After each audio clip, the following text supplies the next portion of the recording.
Gather close, children of the red earth, for this is the tale of Nomvula, the girl whom life cast aside, yet whose kindness moved even the heart of a man whose wealth reached beyond mountains. They say in Isi Zulu, Umuntu Ngumuntu, a person is a person through others. And it was this truth that turned tears into gold. The sun was slow to rise over KwaMashu that morning, spilling its golden warmth over tin rooftops and narrow dirt paths that wound through the settlement like veins of clay. Smoke from small cooking fires curled into the air, mixing with the smell of damp earth and maize porridge. In the midst of that quiet bustle walked Nomvula, a slender girl of 19 with skin the color of soft mahogany and eyes that held both sadness and stubborn light. Her name meant the one who brings rain, though lately, her life had been one long drought. Nomvula had no home to call her own. Her mother had died when she was 12, and her father, once a proud taxi driver, had vanished into the city, chasing work that never came. Since then, Nomvula had learned to live on the edges of generosity. She slept near the old train station, under the shelter of a half-broken billboard. Every morning, she washed at the communal tap, tied her hair back with a faded piece of cloth, and helped vendors at the marketplace for coins or leftover fruit. But despite her hardships, Nomvula's heart was soft. She shared what little she had, even if it was only half a banana, and always greeted others with sawubona, meaning, I see you. That morning, as the market slowly awoke with the rhythm of drums and voices, Nomvula noticed something strange near the edge of the road, a man lying motionless under an acacia tree. His clothes were torn, his face pale beneath the morning sun, and his hand clutched his chest as though fighting for air. Without hesitation, Nomvula dropped her woven basket and ran to him. Baba! Baba! Can you hear me? She called, kneeling beside him. His lips moved faintly, but no sound came. His skin burned with fever. Nomvula looked around, but the villagers nearby were too busy, haggling over pap and fish. She tore a piece from her shawl, dipped it in her water flask, and placed it gently on his forehead. Stay with me, Baba. Please, she whispered, as if her voice could tie his spirit to his body. The man opened his eyes weakly. They were blue-gray, the color of storm clouds, unlike most she had ever seen. Water, he croaked. She helped him drink, cradling his head with trembling hands. He coughed, then slowly breathed easier. Who are you? He asked faintly. Nomvula, she said. And you? He closed his eyes again, barely whispering, just a traveler. But Nomvula saw something odd. The man's shoes, though now dusty and worn, were of fine leather, not the kind found in KwaMashu's market stalls. His wrist bore the faint outline of a gold watch strap, and his speech carried the tone of someone educated, someone from another world. Still, she didn't ask. She only said, You will be all right, traveler. The ancestors will not take you today. For 3 days, Nomvula nursed the stranger under that same acacia tree. She brought him porridge, fetched herbs from Gogo Thandi, the old healer, and sheltered him with her blanket when it rained. Slowly, his strength returned. Welcome, my beautiful family and friends. If you re-hooked in and you re-ready to enjoy this story, click subscribe and let me know in the comments where you re-watching from, because, tomorrow, I will be giving you another story just as interesting as this one. And you don't want to miss it. Now let's begin. On the third morning, when he could sit up fully, he watched her quietly as she prepared her small fire. Why did you help me? He asked. She smiled faintly. Because no one else did. He nodded, his eyes softening. You remind me of someone. My daughter. Nomvula looked away. You must miss her. He was silent for a while, then said, I do. But she would not recognize the man I've become. Before she could ask what he meant, a loud voice broke through the air. Nomvula.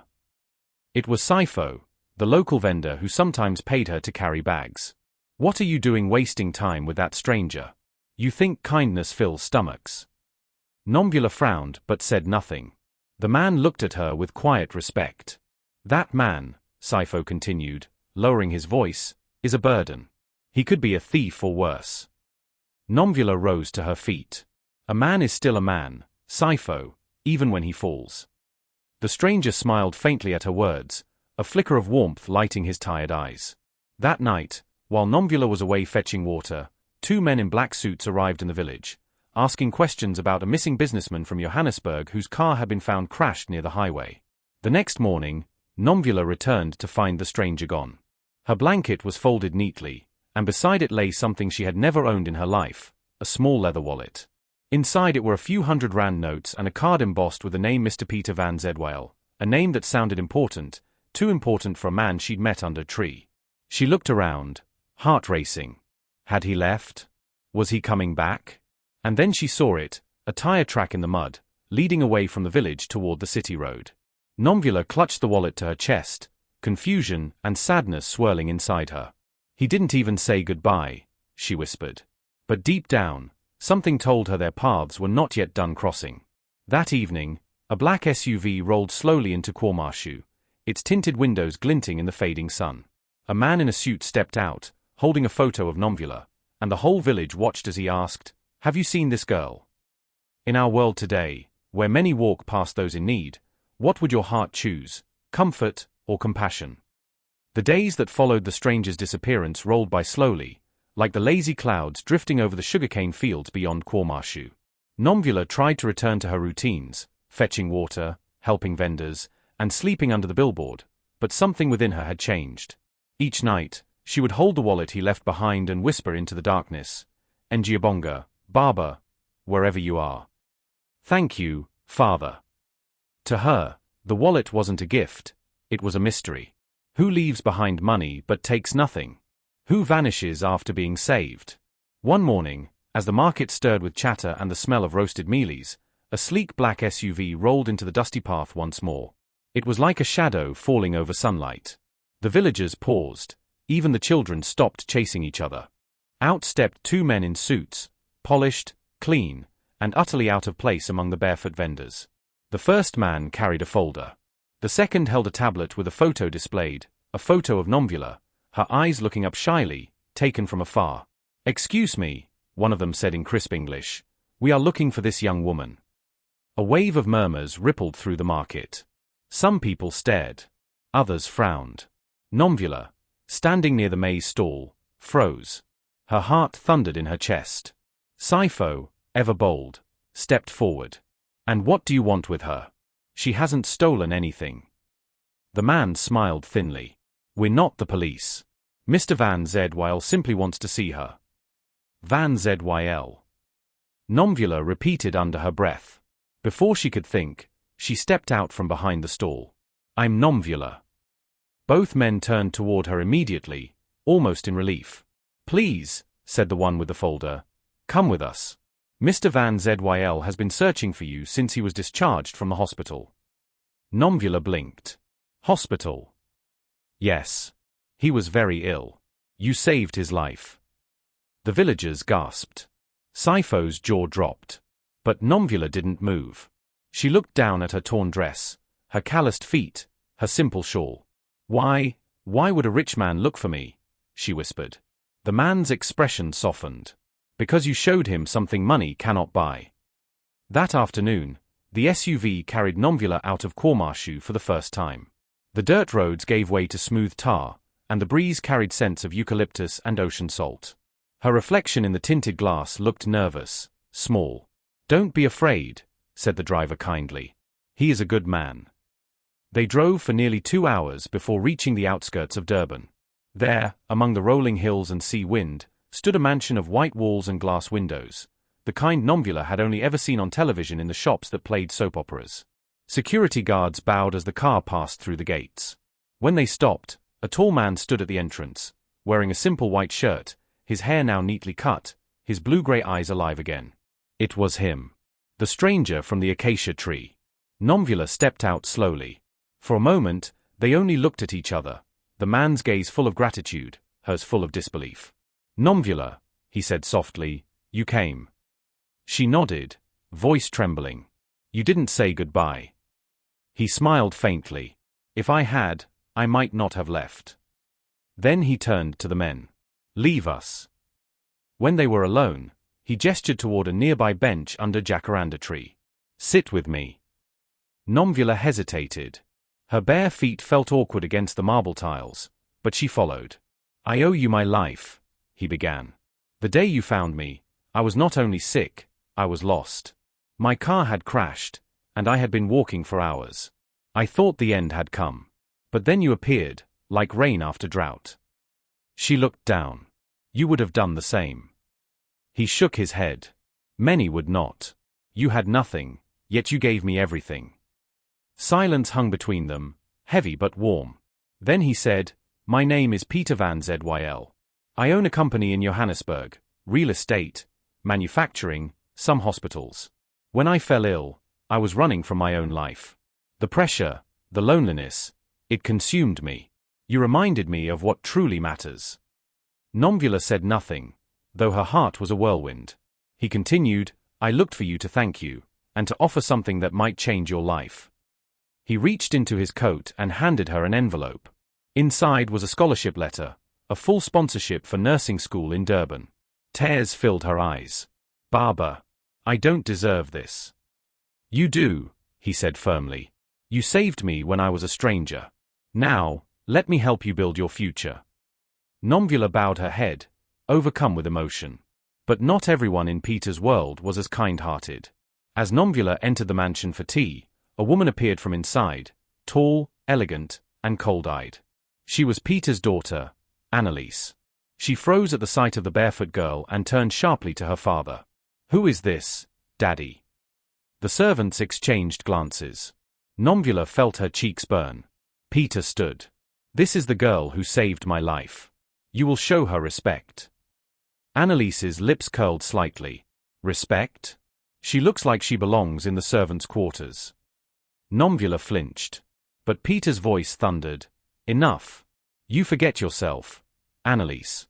Without her, I would not be standing here today. The tension in the room crackled like dry firewood. Nomvula looked down at her trembling hands.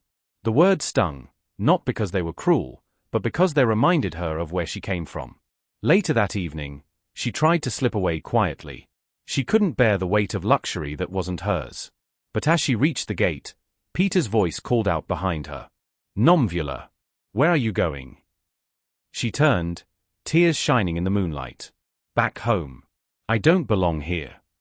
Pieter stepped closer, his voice soft but firm. Nomvula, you belong wherever kindness is honored. Please, don't walk away. Not yet. The wind rustled the jacaranda petals around them like whispers of the ancestors, and in that stillness, a strange bond began to take root, between the rich man who had lost his soul and the homeless girl who had reminded him of humanity. When the world divides us by wealth or status, do we still remember to see one another's humanity? This act expands the story's themes of class, kindness, and destiny, while deepening the contrast between Nomvula's humble origins and Pieter's world of wealth. It is written in oral tradition voice, rhythmic, emotional, and culturally grounded. The Zulu say, Izandla ziyagazana, one hand washes the other. For kindness begets kindness, and the river that gives life to others never runs dry. 4 days after her arrival, Nomvula felt like a small bird lost in a house of glass. Pieter's mansion was enormous. Its walls gleamed like polished shells, and servants moved like quiet waves across its marble floors. But beneath the beauty, Nomvula could feel eyes watching her, eyes that measured, compared, and whispered. Some servants pitied her. Others envied her. But none watched her more sharply than Annelies van Zyl, Pieter's only daughter. Annelies had grown up surrounded by comfort, chauffeur-driven cars, private schools, dinners in cities that glittered like diamonds. Yet, for all her privilege, her heart had grown narrow. She saw the world in layers, the rich above, the poor below. And to her, Nomvula was far below. One morning, as Nomvula helped arrange flowers in the sitting room, a task she had insisted on doing herself, Annelies entered, her heels clicking like tiny hammers. Well, she said, circling the girl slowly, our little saint of the roadside has decided to play housemaid now. Nomvula turned respectfully.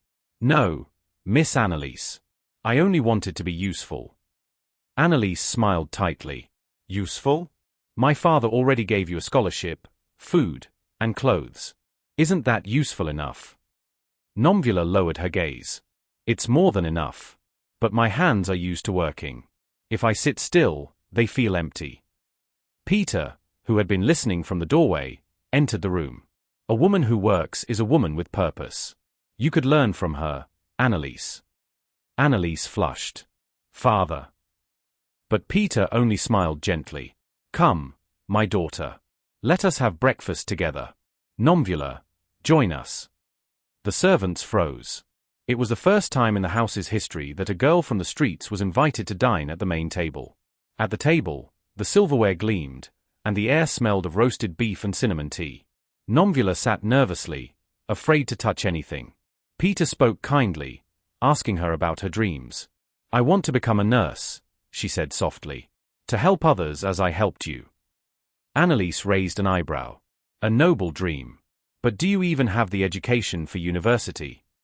Pieter frowned, but Nomvula answered gently, "Not yet. But dreams start small, like seeds. The soil decides how far they grow." Her words silenced the table. Even the maid standing by the wall hid a smile. After breakfast, Pieter excused himself for business calls, leaving the two women alone. Anneliese studied Nomvula with a mixture of curiosity and resentment. "You think you're different," she said finally. "But you're not. You're just another girl who'll take what she can get." Nomvula stood slowly. "If I take anything, it is only a chance, and only because your father offered it." She bowed slightly, then walked out into the garden. There, she found peace beneath the jacaranda trees, where petals fell like blessings. She breathed deeply and whispered a Zulu prayer. "Baba Bami, Nina Bakadlamini, guide me. Let humility be my strength." Days passed, and Nomvula began to settle into the rhythm of the mansion. She helped the gardener water the flowers, studied the books Pieter gave her, and practiced her English with the house staff. But whispers grew louder. "She's trying to steal his fortune," said one maid. "No, he wants to marry her," said another. "She put a spell on him, a love charm," murmured the cook. Nomvula heard it all but said nothing. She knew silence sometimes spoke louder than defense. Yet even silence can be twisted. One evening, Anneliese found Pieter in his study and said, "Father, I worry about that girl." Pieter looked up from his papers. "Nomvula? Why?" "She's clever. Too clever. The servants talk. She's changing things here. You barely speak to me anymore." Pieter sighed deeply. "My daughter, jealousy is a poor mirror. It shows only what we fear, not what is true." Anneliese turned away, her heart burning. The next morning, Pieter called Nomvula into the garden. "My child," he said, "you have shown kindness and humility. But before I can send you to Durban, I must know something." She looked puzzled. "What is it, Baba?" He smiled. "I want you to take care of someone for me." He gestured toward an old woman sitting in a wheelchair, wrinkled, stern, and silent. "This is Gogo Maria, my mother." The old woman's eyes narrowed as she studied Nomvula. "So this is the girl everyone talks about," she said sharply in Afrikaans. Nomvula bowed respectfully. "Sawubona, Gogo." The old woman didn't reply. Pieter touched Nomvula's shoulder. "Spend time with her. Listen to her stories. Learn what she values most." Nomvula agreed, though she sensed this was more than a simple request. For the next week, she spent every morning with Gogo Maria. At first, the old woman spoke little, only grunts and short commands. "Bring my tea. Move my chair. Don't talk so much." But Nomvula obeyed with quiet patience. She learned to anticipate Gogo's needs, when she was tired, when she was cold, when she needed to hear the radio play old Zulu hymns. Gradually, the old woman softened. One morning, as the sunrise painted gold across the hills, Gogo Maria said, "You remind me of my mother. She was poor but proud. She would have liked you." Nomvula smiled shyly. "Ngiabonga, Gogo." The old woman nodded. "Tell me, child, what do you want most in this world?" Nomvula looked toward the horizon. "To have a place where I am seen not for what I own, but for what I am." Gogo's eyes glistened. "Then you already own more than most." But while Nomvula's humility won hearts, Anneliese's envy grew like poison. One evening, she invited some of her father's business friends for dinner, including a journalist from a local newspaper. During dessert, she said casually, "Did you hear? My father has a new charity project. He's taking in street girls now." The table laughed softly. The journalist's pen paused mid-note. "What's her name?" he asked. "Nomvula," she said, feigning indifference. "You'll see her around soon. She's the newest angel of our household." The next morning, the headlines read, Billionaire Van Zyl shelters homeless girl. Family disapproves. The mansion exploded with tension. Reporters gathered outside the gates. Nomvula hid in her room, ashamed and frightened. Pieter was furious. Who told them? He demanded. No one spoke, but the guilt in Annelies's eyes betrayed her. He turned away, disappointed. You have wounded not her, but yourself, my daughter. He then went to find Nomvula, who sat by the window with tears streaming down her cheeks. I'm sorry, Baba, she whispered. I didn't mean for this to happen. He knelt beside her. Do not apologize for truth, child. People twist stories, but the ancestors see hearts. Days later, the story reached the ears of local TV producers. They came begging for interviews. Pieter refused them all, until one asked if Nomvula would speak for a charity broadcast. She hesitated, afraid. What would I even say? Tell them your truth, said Pieter. Tell them who you are. That night, under bright studio lights, Nomvula faced the cameras, trembling but resolute. I am Nomvula Dlamini, she said softly. I once slept under bridges and ate from bins. But I learned something. Hunger teaches humility, and kindness feeds the soul. When I met Mr. Van Zyl, I didn't see a billionaire. I saw a man who needed help. And I did what my mother taught me, to help where you can, because tomorrow, you may be the one in need. Her voice quivered but did not break.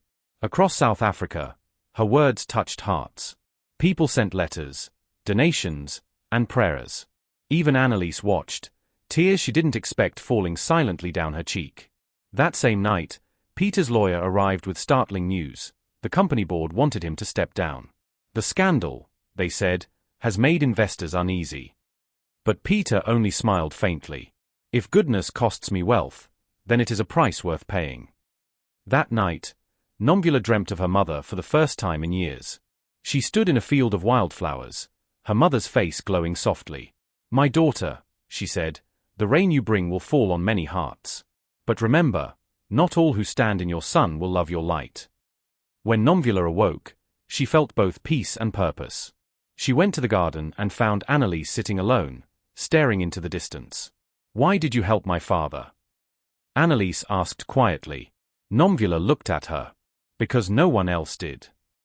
Annelies swallowed hard. I was afraid. Afraid he'd love you more than me. Nomvula touched her hand gently. A father's love is not a fruit to be divided. It is a tree that grows more branches when watered. Annelies broke down, sobbing, and for the first time, she embraced Nomvula. But as peace returned to the house, tragedy struck. Pieter suddenly collapsed during a board meeting, clutching his chest, and was rushed to the hospital. The doctors whispered of heart complications.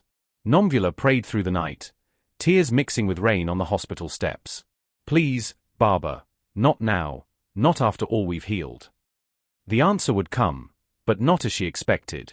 When life tests our goodness, do we still stand by what is right, even when the world laughs or doubts us? The morning sun rose pale and weary over Durban. The waves beyond Pieter van Zyl's mansion whispered of change. Inside the marble halls, fear had taken root. Pieter had collapsed during a board meeting. By the time Nomvula and Annelies reached the hospital, he was already in intensive care. Tubes ran from his chest, and machines blinked in quiet rhythm beside him. Nomvula stood frozen, her hands clasped tightly. Annelies sobbed beside her, guilt carving deep lines in her young face. The doctor, a middle-aged Zulu man named Dr. Mthembu, sighed. It is his heart. He has pushed himself too far. He must rest, or the ancestors may call him sooner than we wish. Nomvula whispered a prayer. Nkosi Yam, keep him. She did not leave his bedside, not even when nurses came and went. She sang softly, the same lullaby her mother once sang to her.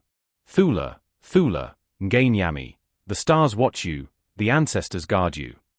The nurses whispered about her, the homeless girl who sat like a daughter beside a dying billionaire. Some pitied her. Others were moved to tears. That night, as Nomvula drifted into restless sleep beside Pieter's hospital bed, she dreamt again, but this time, the dream was unlike any other. She found herself standing on a vast plain beneath a sky of fire and mist. Before her stood an ancient tree whose roots glowed with golden light. From its branches hung faces, kind, old, and familiar. One voice spoke, deep and warm. Nomvula, daughter of the dust, your compassion has awakened the forgotten river. But every river must pass through the stones before it reaches the sea. She fell to her knees. Who are you? We are the ones who came before, the voices said together. And he, the man you saved, carries more than sickness in his body. He carries a curse of loneliness, born from a life of forgetting others. She wept. What must I do? Stay beside him. When dawn comes, speak the truth of your heart. Only truth can break what pride has bound. Then the wind rose, scattering petals of light around her, and she awoke, tears on her face, the air filled with the scent of rain though the room was dry. Peter stirred weakly in his bed, whispering, Nomvula. I'm here, Baba, she said. Rest. He opened his eyes slowly. I saw her, my wife, she was calling me. Nomvula held his hand. Not yet. You still have a promise to keep. Meanwhile, outside the hospital, the world had turned into a storm. News stations replayed footage of Nomvula's speech, painting her either as a saintly girl or manipulative social climber. Some tabloids twisted the story, claiming she was after Peter's fortune. Others praised her as a symbol of South Africa's heart. Reporters camped outside the hospital gates. Anneliese was furious. They have no right, she cried. They don't know her. Nomvula only said softly, let them talk. Truth needs no defense. It lives, even in silence. Still, inside her heart, doubt began to bloom. What if the world turned Peter against her? What if kindness became her curse? Days turned to a week. Peter's condition worsened. Machines beeped slower, and hope thinned like mist at sunrise. Then, one night, as thunder rolled over the city, Nomvula decided to act. She asked Dr. Mthembu for permission to perform a small Zulu prayer ritual beside Peter's bed. The doctor hesitated, then nodded. Do what your spirit guides you to do, my child. Nomvula knelt on the floor, lit a candle, and sprinkled river sand she had carried since her mother's death. Baba Bakiti, Nina backward Lamini, she prayed softly, hear me. This man was lost, but he found compassion. Do not take him yet, his journey is not done. Then she sang, her voice trembling but strong. The rain falls on both the rich and the poor, the heart feels hunger no gold can cure, ancestors, here, we are still one family beneath the sky. At that moment, the machines flickered, and Peter gasped, his hand tightening around hers. His eyes opened wide, filled with tears. Nomvula. I heard them, he whispered. Voices, singing your name. Nomvula wept with relief. You came back. He smiled weakly. Maybe the rain brought me. Peter's recovery was slow but steady. When he could finally sit up, he asked to see both Nomvula and Anneliese. They gathered in his hospital room as sunlight poured through the blinds. My daughters, he said, his voice still fragile. Anneliese blinked in surprise. Daughters. Peter nodded. Yes. One by blood, one by spirit. I have learned what Ubuntu truly means, that we are only human through others. Nomvula reminded me that no wealth can buy compassion. Anneliese lowered her head, tears welling. I've been so blind, Father. He reached for her hand. You are not blind, my child, only learning to see again. Then he looked at Nomvula. When I am gone someday, my company will build homes, schools, and hospitals for the forgotten ones. And you, Nomvula, will lead that vision. She gasped. Me? But I am no leader. Peter smiled. Leadership is not about power. It is about service. You have already led me back to life. Weeks later, Peter was discharged from the hospital. He invited Nomvula and Anneliese to return to KwaMashu with him, to visit the village where fate had begun their story. The people there still remembered the day the billionaire's car came and the strange girl who saved him. When the SUV returned, drums echoed through the village square. Children danced barefoot in the dust. Women ululated, celebrating the miracle. Peter stood before them, humbled.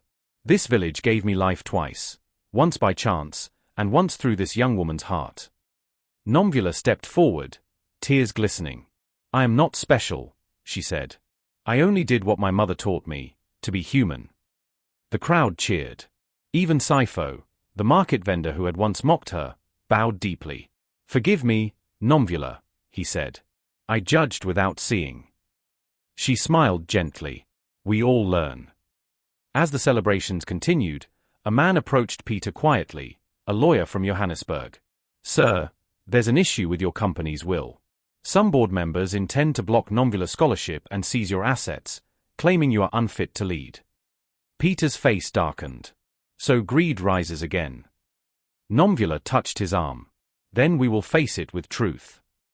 But she had no idea how dangerous the storm to come would be. That night, after the feast, Nomvula sat under the same acacia tree where she had first found Pieter months ago. The moonlight fell across her face, and she felt a strange stillness, as if the earth itself was listening. Then, from the shadows, Gogo Maria appeared, walking slowly, her cane tapping the ground. "My child," she said softly, "you have passed the tests of compassion and patience. But one more test remains, the test of forgiveness." Nomvula frowned. "Forgive who, Gogo?" "The ones who will betray you. For only then will your spirit rise above pain." Nomvula bowed her head. "I will try." Gogo smiled faintly. "Do not try, do. The ancestors stand behind you."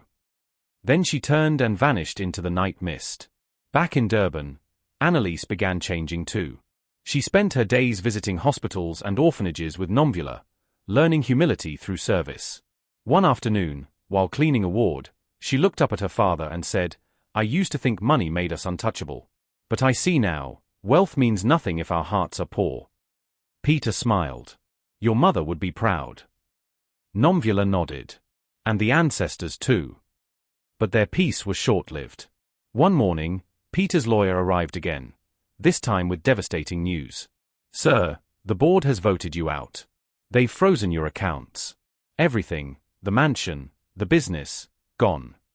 Pieter closed his eyes slowly. "So they strip me of gold. Let them.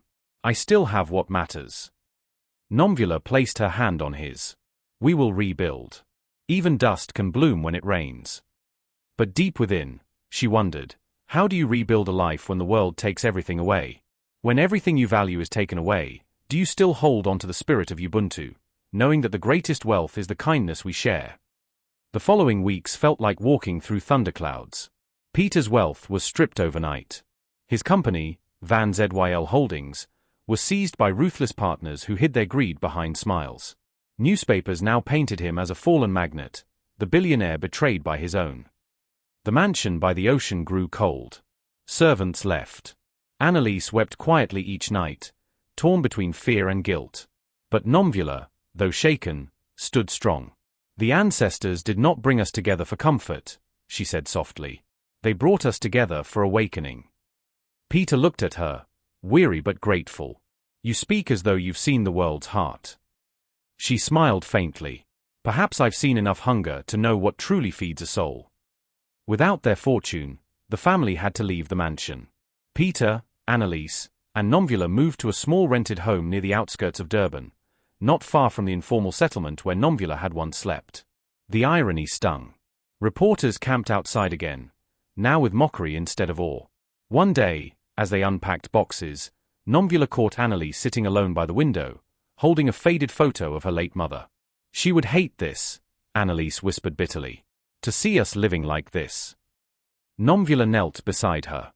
"Maybe she would not see what you've lost, only what you've found." "What have we found?" Anneliese snapped. "Pain." "No," Nomvula said gently, "truth. And truth is the first step toward peace." Anneliese stared at her, and slowly, her anger melted into tears. She embraced Nomvula, sobbing. "I'm sorry for how I treated you." Nomvula smiled, tears in her eyes. "Forgiveness is like water, Cece. It flows both ways." One afternoon, as the sun painted the sky gold, Pieter called them both to sit by his side. His hands trembled slightly as he unfolded an old letter. "There is something you both must know," he began. The paper was yellowed, the ink faded. "Years ago, when I was young and reckless, I fell in love with a woman from KwaZulu-Natal. She was the daughter of a fisherman, kind, radiant, and poor. Her name was Thandile." Nomvula's breath caught. "I wanted to marry her," Pieter continued, but my family forbade it. They said it would ruin our name. I obeyed them, and abandoned her. He swallowed hard.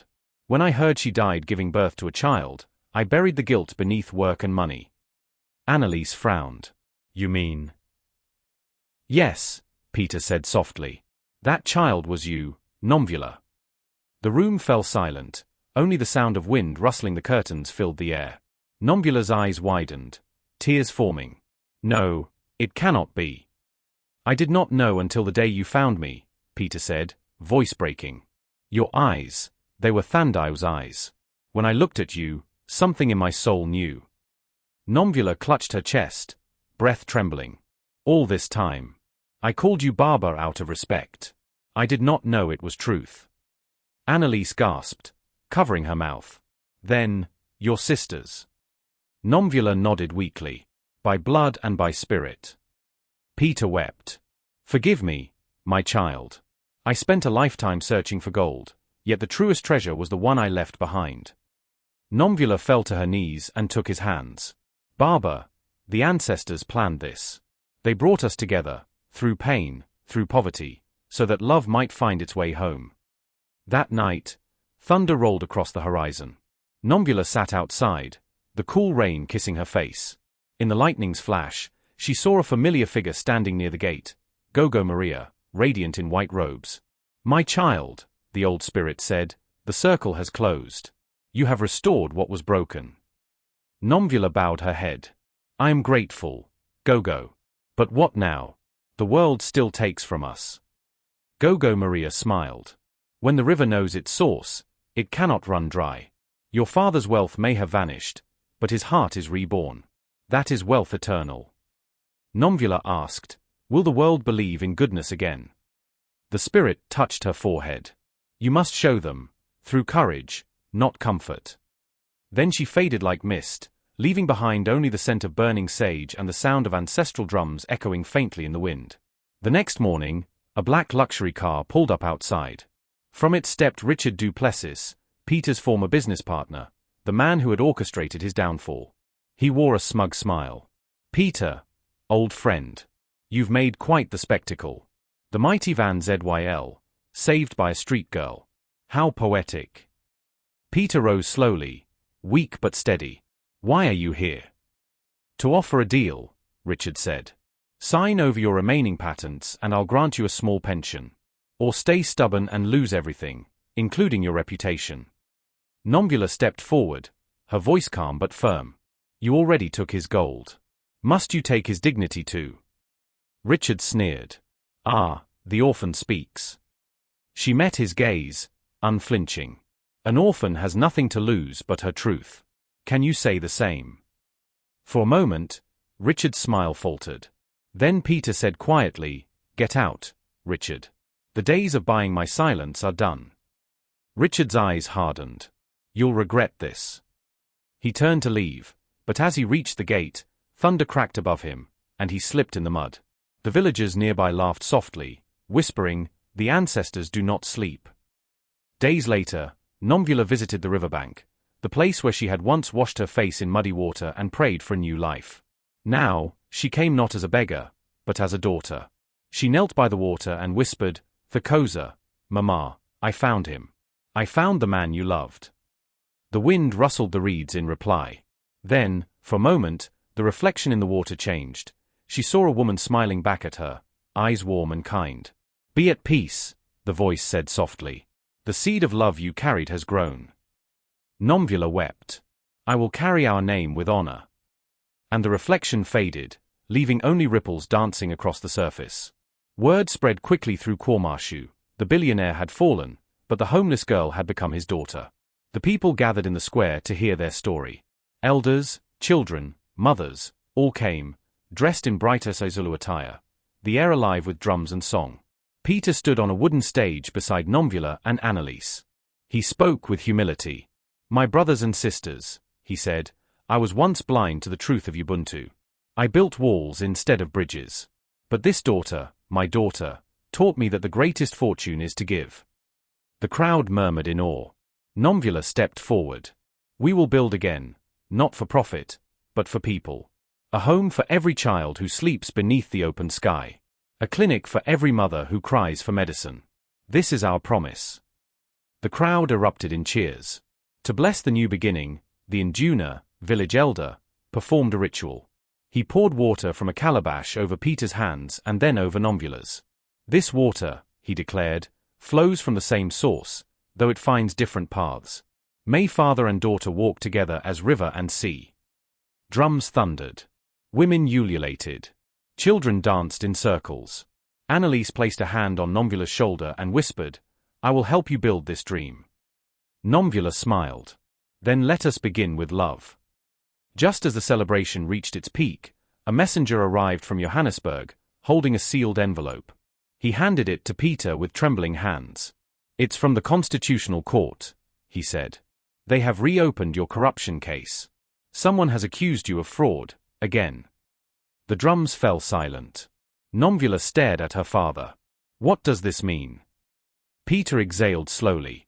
"It means the battle for truth is not yet over." That night, Nomvula had another dream. She stood before a blazing fire where the ancestors danced in circles of light. From the flames emerged her mother's spirit, holding a white flower. "Take this, my daughter," the spirit said. "It will never wilt, so long as your heart remains pure. When the world turns against you, remember, your strength is in your kindness." Nomvula reached out and took the flower. It glowed in her palm, its petals shimmering like dawn. When she awoke, a real flower, small, white, and dewy, rested on her bedside table. She smiled softly. "Ngiabonga, Mama." "Thank you, Mother." The next morning, police cars arrived outside their small home. Officers stepped out, holding papers. "Mr. Pieter van Zyl," one said sternly, "you are under arrest for financial misconduct and concealment of assets." Nomvula rushed forward. "No. He is innocent." Pieter looked at her calmly. "Let them take me, my daughter. Sometimes, truth must walk through fire before it shines."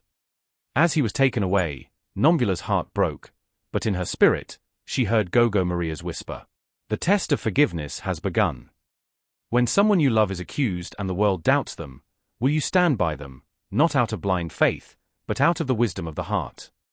The following weeks were heavy with whispers. Pieter van Zyl, once Durban's most respected businessman, now sat in a prison cell, accused of embezzlement and corporate fraud. The same people who had cheered for him turned away. Newspapers screamed headlines like, "From fortune to fraud, the fall of Van Zyl." Nomvula refused to believe it. She spent her days traveling between the courthouse and their small home, carrying documents, seeking witnesses, pleading with lawyers. Anneliese, though frightened, stood beside her.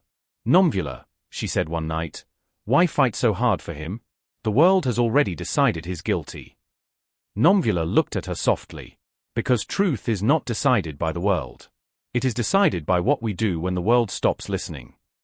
Anneliese wept quietly. "You have more faith than I ever did." Nomvula smiled. "Faith is the only thing I was never too poor to afford." The court hearings were packed.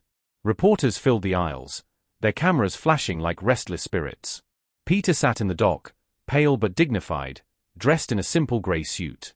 Nomvula sat behind him, clutching the white flower from her dream, the one that had not wilted. The judge, an elderly Zulu man named Justice Ndlovu, adjusted his glasses. "Mr. van Zyl, you are accused of siphoning millions from your own foundation. What do you plead?" Pieter's voice was steady. "Not guilty, my lord." Richard du Plessis, now the company's acting CEO, smirked from the witness stand. "He speaks of Ubuntu, but his books are full of ghosts, missing funds, false signatures. He used that girl," he pointed at Nomvula, "to gain sympathy." The courtroom murmured. Nomvula rose suddenly. "That's a lie." The judge raised a hand. "Order." Nomvula's heart pounded. "My lord, please, let me speak. I am not a lawyer, but I am his daughter, and I know the truth." The judge hesitated, then nodded. "Let her speak. Sometimes, truth hides where law does not look." Nomvula stepped to the front. Her voice trembled at first, then grew stronger, like drums rising from silence. "I was born on the streets of KwaMashu.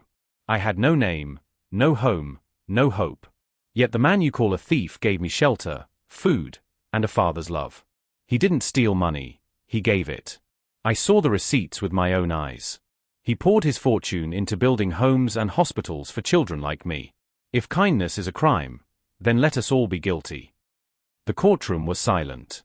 Justice Ndlovu studied her carefully. You speak with the voice of one who has known both hunger and hope. But do you have proof? Nomvula nodded. Yes.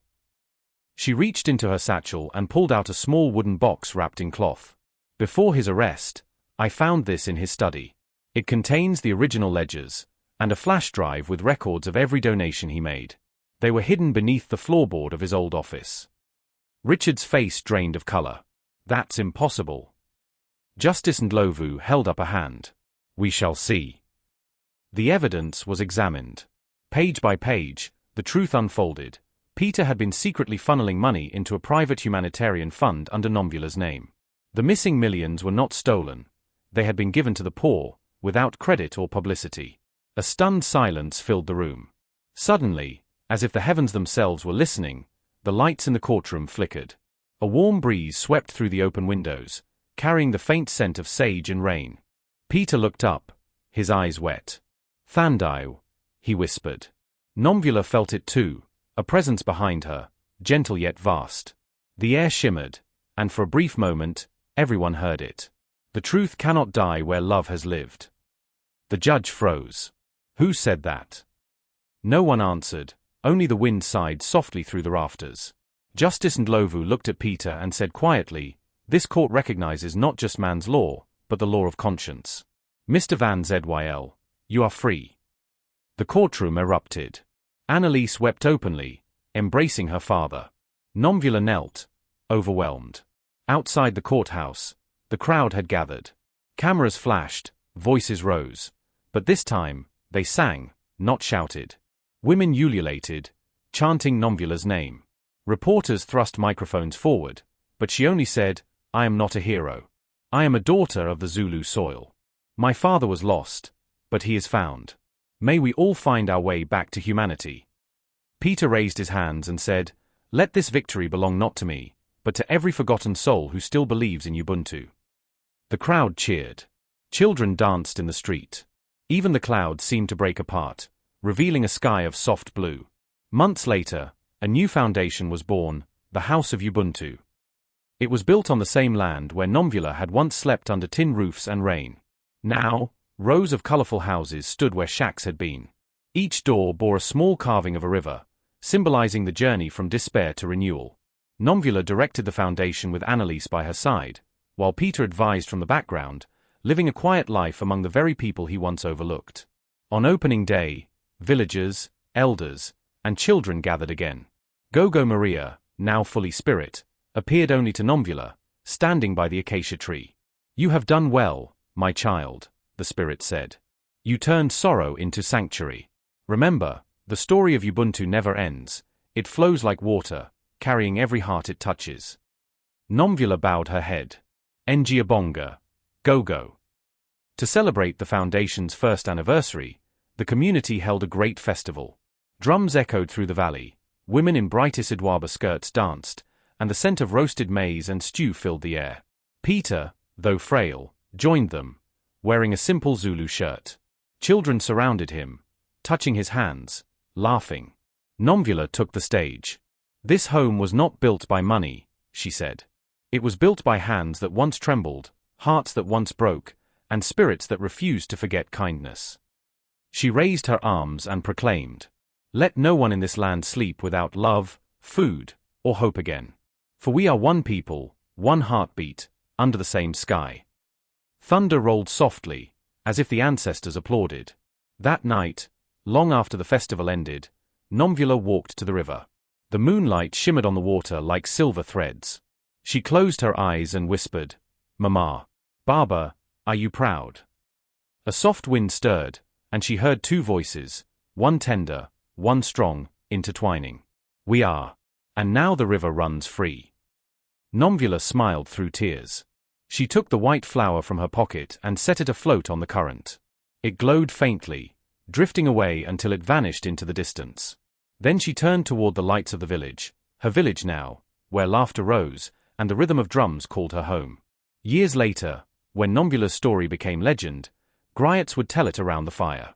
There once was a homeless girl who saved a dying man, and in doing so, saved herself, her people, and the spirit of Ubuntu.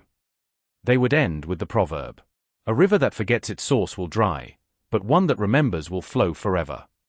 And so the people remembered. Thank you for watching this video to the end. I am pretty sure you enjoyed it.